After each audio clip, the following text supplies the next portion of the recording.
Throughout the United States of America, there are vast, untamed lands. Hundreds of millions of acres are protected from a large human population. Still, hunters are generally known to travel to desolate and isolated areas deep within the American wilderness. Generally speaking, these individuals hold a great understanding of the wilderness and its dangers, but not all of them leave alive. Many who have travelled to these locations have gone missing over the years. Most are explained, but some offer little to no explanation as to what happened to the missing. Some are found miles and miles away from their last known location without shoes, some are found later in areas already searched, and others are never seen again. It is these details that set these incidents out from the rest where an obvious answer is present, such as animal predation. With that being said, let's talk about the first case.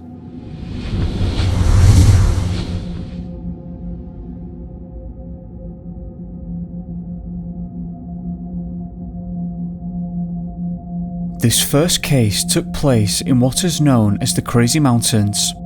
Interestingly, the most popular legend stipulates that it received its name from a tragic event that took place there. It's thought that a woman whose family of homesteaders lost their lives at the hand of a group of Indians burst from a cabin, attacked the alleged perpetrators with a tomahawk. This caused the Indians to retreat, who dubbed her the Crazy Woman. The last time she was ever seen was fleeing into the wilderness. If true, one can imagine why the mountains are named as such. But that isn't where the tragedies of the mountains end. 38-year-old proficient hunter Aaron Joseph Hedges originated from Bozeman in Montana. From what I understand, Aaron was well regarded when it came to his outdoor knowledge and ability. Aaron, alongside his two friends, Greg Leitner and Joe Depew, travelled to the Crazies in early September of 2014 with the intent of elk hunting. Aaron's weapon of choice was a bow and arrow, which he absolutely loved and became very skilled with over the years, while his friends preferred their rifles. The three men began their trip at the Cottonwood Lake trailhead approximately 20 miles north of the town of Billings in Montana. At some point during the day, the group set up camp but had a minor altercation when their mule began bucking, which caused some of their kit to go missing, including Aaron's sleeping bag. The group made peace and went on their way, but became separated at some point while hunting, though no one was that worried as they were all equipped with walkie-talkie radios. During the late afternoon, Aaron used his radio and told his two friends that he had missed a turnoff which would have placed him back at the camp. He said that his plan was to travel to the Sunlight Lake area where the group had set up a hunting camp the year prior and had a cache of equipment there, including a sleeping bag. His friends told him that this wasn't a good idea and the area would be dangerous as it got darker given its isolation, but Aaron continued on with his plan. This was the last time Aaron was ever heard from. Aaron disappeared on the 7th of September. Greg and Joe grew worried and conducted their own search for him the following morning. The pair of friends were later heavily criticised, however, as their own private search lasted for far too long, beginning on the 8th and ending on the 10th of September. After an unsuccessful search, it was Aaron's wife who notified the police on the 10th. Authorities stated that they should have been contacted far sooner, the 9th at the latest. Corporal Greg Todd stated, "It's the million-dollar mystery we have right now. We just have so many unanswered questions that it really doesn't give us much of a direction. To me, that just seems far too long to report somebody missing. I can understand if your buddy's missing, you can go out and look for him for a day, but after that, you need more help. I might have waited a day, he might have killed something, and it might have taken some time to get back to the camp. So I'll go look for him the next day, see if he needs help getting stuff out. If I can't find him by the end of the day, I'm getting the hell out of there and asking for help." Unfortunately for Aaron, just as the official search operation was about to begin, the mountain he was on was hit with 2 feet of snow and the temperatures plummeted to 35 degrees Fahrenheit. The search itself was fairly large, but was obviously hampered by the continuous onslaught of the weather. Earth searches were basically impossible for the first couple of days. According to StrangeOutdoors.com, search and rescue teams focused their efforts on the area that stretches from the Cottonwood Lake Trail to Trespass Creek. 20 dog teams, 7 horse teams, 59 ground searches, and National Guard and private helicopters equipped with night vision equipment and spotlights eventually joined the effort. This is where things take a very strange turn. During the search around the Trespass Creek area, Aaron's boots were found alongside a camelback bladder, a water filter, a fire starter and a woodpile. This left searchers absolutely astonished as they couldn't believe that Aaron would have chosen to remove his shoes given the harsh conditions. Secondly, they also came to the realization that Aaron, or at this point most likely Aaron's body, had to be nearby as it would have been an impossibility to travel very far barefoot or in socks, as 2 feet of snow was on the ground. Despite this, however, they couldn't find a single trace as to his whereabouts, which was beyond strange. On the 22nd of September, law enforcement scaled back the search as they couldn't find any evidence as to his whereabouts.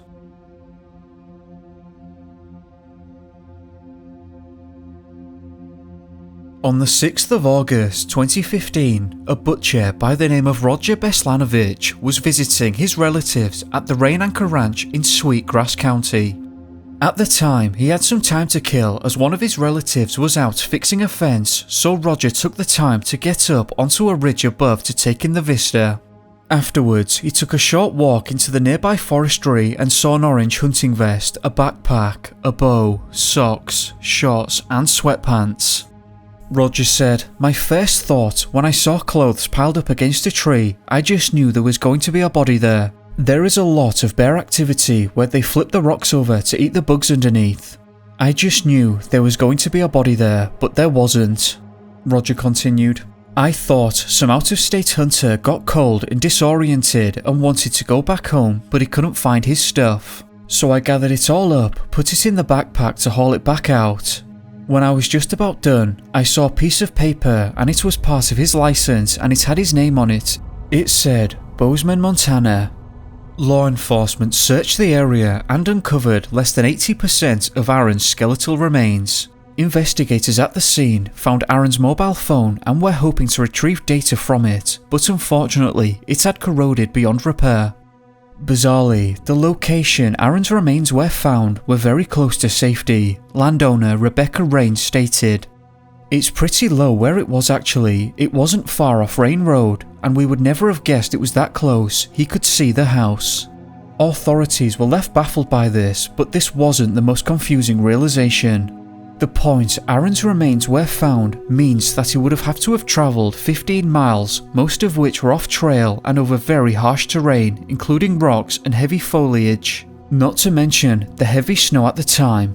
Don't forget that Aaron didn't have his boots on. The searchers said that this scenario felt impossible and didn't hesitate to show their skepticism at the suggestion that he somehow managed to walk 15 miles barefoot.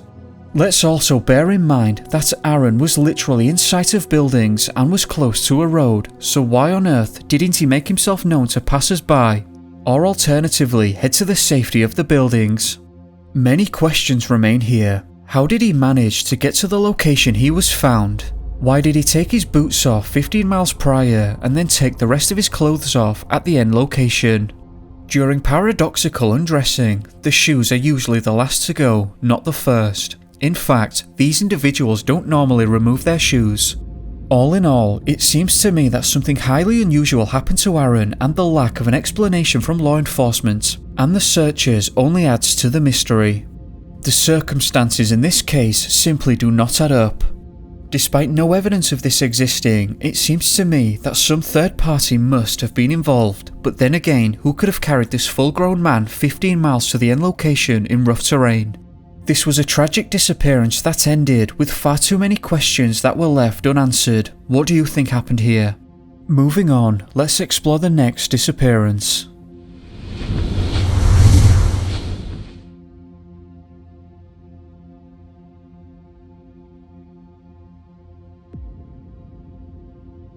I want to start this incident by reading a brief post from ifish.net by Wingman Orr, whose real name is Adam. This is a man who used to get involved with search and rescue efforts. I quote, "Some of you might remember Cory Faith. He was 17 when this happened. He went missing during an elk hunt in November of 1991. I had never been part of such a search effort before as they had for him. I could not believe that with everyone, hundreds of people, dogs, horses, etc., we couldn't find him. I just remember the pain in his dad's eyes day after day and how surreal it seemed. Something as a parent now I could not even imagine. The circumstances behind Cory Faith's disappearance were highly unusual. Cory, who was 17 at the time of his disappearance, attended the Jesuit High School in Beaverton, Oregon. On the date of his disappearance, the 23rd of November 1991, he asked Mark Mupin if he could accompany him and his friend elk hunting in the region west of Ty Valley on the fringe of Badger Creek Wilderness. Cory was well acquainted with the outdoors and held a high level of training in outdoor survival and had hunted in the past. On his person, Cory was carrying a solar blanket, a compass, food, ammunition, a small backpack and a rifle. At this point, the three friends arrived at the hunting location of choice and made the decision to split up with the plan of meeting back up at their vehicle at 6:30 in the evening. The weather was cold and their hunt was unsuccessful. Despite there being an abundance of elk at this location, inexplicably on this particular day there were none. The men, excluding Cory, made it back to the vehicle at the pre-arranged time and waited for Cory to arrive, but he never did. After waiting for some time, the men grew worried and called the Wasco County Sheriff's Office, who would lead the search operation. The response included helicopters with special search capabilities, equestrians, hikers, and 7 of the best trained search dog teams in the world from the Rocky Mountains SAR. The search was extensive, and for 10 days, 12 square miles were scoured by over 250 searchers who couldn't find a single trace of Cory. The press were reporting the theory that he may have been accidentally struck by a bullet from another hunter, but cadaver dogs never found a gravesite. Another theory circulating was that Cory may have survived for a prolonged period, and one searcher thought they may have found a campsite with an old fire, but this was never confirmed. With a search effort of this scale, it seems highly unlikely that he survived for very long after his disappearance. He should have been found. The search effort came to an end on the 1st of December, but volunteers continued on the struggle for many weeks. The sheriff's office at the time admitted that they were confused as to what had occurred, as they found it odd that he couldn't be located, so they contacted the FBI for assistance. But there was no further word from the official investigators or the FBI.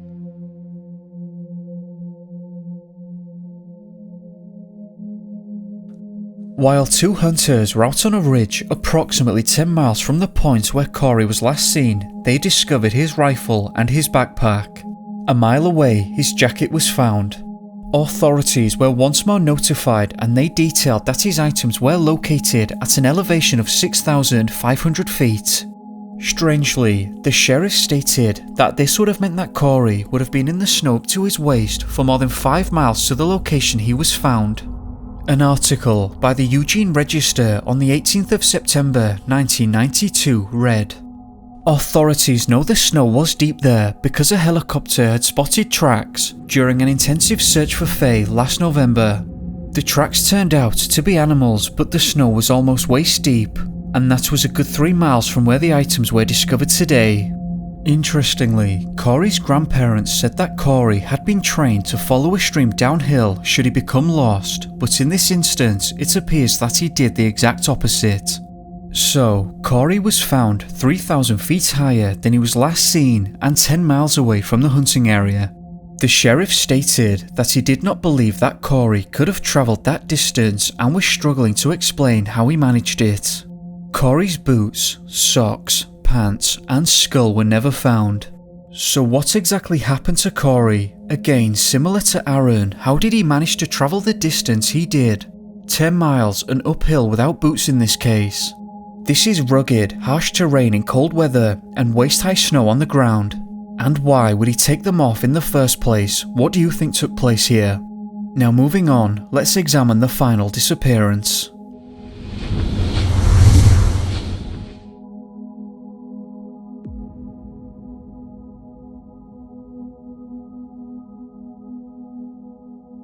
Robert Springfield, 48 at the time of his disappearance, known as Bugsy by his friends and loved ones, by all accounts was a very good man. He took his 13-year-old son, Colton, alongside his adopted son, Brent, with him on an elk hunting trip in the Crow Indian Reservation. This spot is in the Bighorn Mountains in the southeast state of Montana.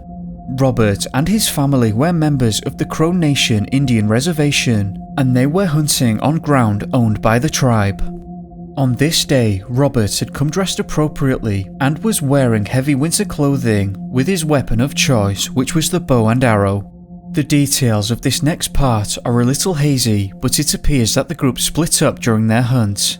It's unclear if the two brothers stayed together, but Robert was by himself.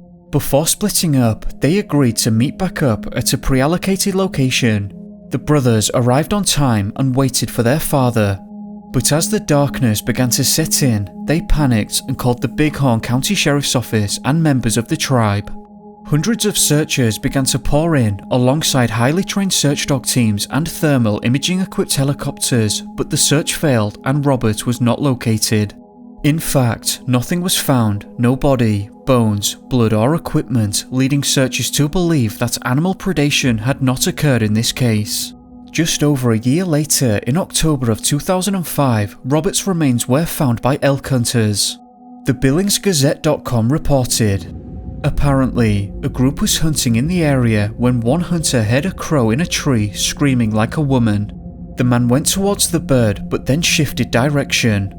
The family believes that the spirit of Springfield's mother, who died just before Thanksgiving 2004, may have helped guide the hunter who found a vest and then the remains. Bizarrely, as the hunter approached the crow's location, he said that the scene was strange. There was a partial skull, a femur, an untouched wallet, a neatly rolled up men's belt next to the skull, and 2 boots. Robert's bow and arrow was never found. The sheriff's office initially felt that a tree must have fallen on Robert, but didn't really know how to explain these findings, and the evidence at the scene didn't support the initial hypothesis. It was at this point that they notified the FBI. Given the strange findings and FBI involvement, I thought that it was very interesting and wanted to do some further reading. At this point, I'd like to read a short extract from newmaven.io, who documented something very strange. The Coles are joined in the lawsuit by another Crow family that feels the FBI has failed them. Veronica Springfield's husband, Robert Springfield, 48, disappeared on September 19, 2004, on a bow hunting trip with his 13-year-old son, Colton, in the Bighorn Mountains, an area he grew up exploring. Searchers used a grid system to comb the area for any sign of Springfield, while a volunteer helicopter pilot used an infrared sensor but also came up with no results. At one point, more than 200 volunteers and about 24 trained dogs scoured a 5-square-mile area. They came back during the spring and still found nothing. Springfield's remains were found by hunters in October 2005 in an area the family says was 50 yards from where they had camped during the search. They insist searchers had looked at the exact spot where the body was found. The family wonders if Springfield, an ex-Marine and Special Forces member, had met foul play and his body disposed of later. Veronica said, if he was actually up there in that area, to put it bluntly, we would have smelled something. The animals would have been there, the birds would have been there. But what happened next is almost as upsetting as knowing he was gone. The FBI sent the remains to Quantico, Virginia for DNA testing and identification. It took 2 years for the FBI to return the body to the family so that they could bury the remains. And over those 2 years, the family alleges that the FBI never made contact with them. We went to hell, Robert's sister Myra said. They hope that in defending the lawsuit, the federal government will at least have to answer for their actions. This is just absolutely bizarre. Robert was found 50 yards from where the family and the searchers were camped, which means that he was found in an area already searched, so where was he? The dogs couldn't find him and the helicopters never picked up his signature. Again, this is another disappearance where the shoes were removed, but by whom and for what reason? Where did Robert's bow go? The boys never heard anything to indicate that something was wrong, no shouting or gunshots or anything of that nature. Confusion by the sheriff's office ultimately led to FBI involvement, who took the body for testing over a period of 2 years, which seems like a very long time. Surely, they must also have felt that the circumstances behind the disappearance were very strange, but as far as I can tell, they remained silent. So what in the world happened to Robert Springfield? I'd just like to take a moment to thank all of you that have subscribed to the channel and who share these videos, like them, and just generally show support. I appreciate it a lot and I can't thank you enough. I'd also like to say thank you to my patrons for supporting me over at Patreon, so thank you to Joshua M. Sundheimer, Ophelia Gray, Rebecca Simpson, Kirky Jones, Math Bowers, Natasha Smith, Gail Fwater, Justin Dean Allen, JenJ71, Benjamin Sereno, Zia Teasdale, CO AG Music, David Miller, Tom S., Wendy Boiler, Matthew Critchley, Devon Hartman, Cherish Robinson, and David Sleepyhead. I hope I didn't butcher anyone's name too much. Anyway, do let me know what you thought of this one, and you'll find all of the sources and links in the description below. There's also a link to buy David's Missing 411 books, so be sure to check that out. As always, thank you very much for watching. I hope that you enjoyed this video, and if you did, remember to like and subscribe if you haven't already, it helps me a lot. I hope that you have a great day, or evening depending on where you are. Be safe guys, and I'll catch you soon. Peace.